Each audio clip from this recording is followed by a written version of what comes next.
最近咧，我都同啲做生意嘅朋友傾偈啦，都發覺咧好多自己獨立一個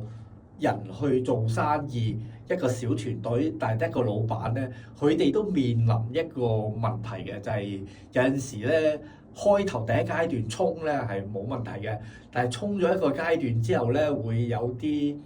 乏力啊，即係覺得好似自己諗唔到嘢啊，或者冇動力啊。其實咧，作為做生意咧，我自己覺得咧有一個核心團隊好緊要嘅，好似我哋而家做緊